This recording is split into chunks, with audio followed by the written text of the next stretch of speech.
रत्नागिरीच्या खेड तालुक्यातही सकाळपासून पावसाचा जोर आहे आणि या पावसामुळे जगबुडी नदीनं इशारा पातळी ओलांडली आहे। नदी पात्राबाहेर यायला सुरुवात झाली असून शहरातील मटन मार्केट परिसरात पावसाचं पाणी शिरलंय। नदीकाठच्या व्यापाऱ्यांना प्रशासनानं सतर्कतेचा इशारा दिलाय।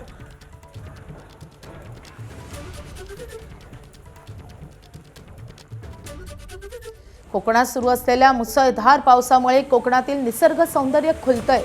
खेडमधील प्रसिद्ध असलेला रघुवीर घाट परिसरात असलेले धुकं आणि कड्या कपारीतून कोसळणारे शेकडो धबधबे अनेकांचं लक्ष वेधून घेत आहेत। याचा आढावा घेतलेला आहे आमच्या प्रतिनिधींनी, आपण पाहूया।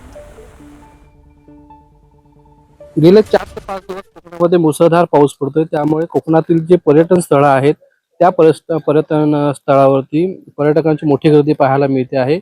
खेड तालुक्यातला रघुवीर घाट हा अत्यंत उंच ठिकाण म्हटलं जातं आणि या ठिकाणी आता अशा पद्धतीचं एक निसर्गाचा जो आविष्कार आहे तो पाहण्यासाठी अनेक पर्यटक हे विविध ठिकाणाहून दाखल व्हायला सुरुवात झालेली आहे।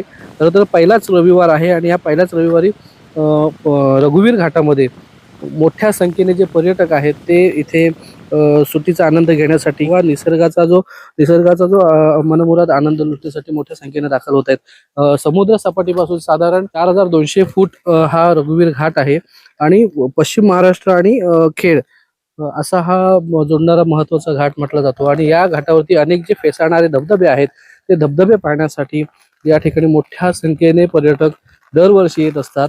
पावसाळ्यामध्ये विशेष करून या घाटाला महत्व आहे आणि जिल्हाभरातील जे पर्यटक आहेत ते या ठिकाणी कुटुंबासहित दाखल होत असतात। पुढचे काही दिवस या घाटावर पर्यटकाची जी रेलचेल आहे ती पाहायला मिळणार आहे।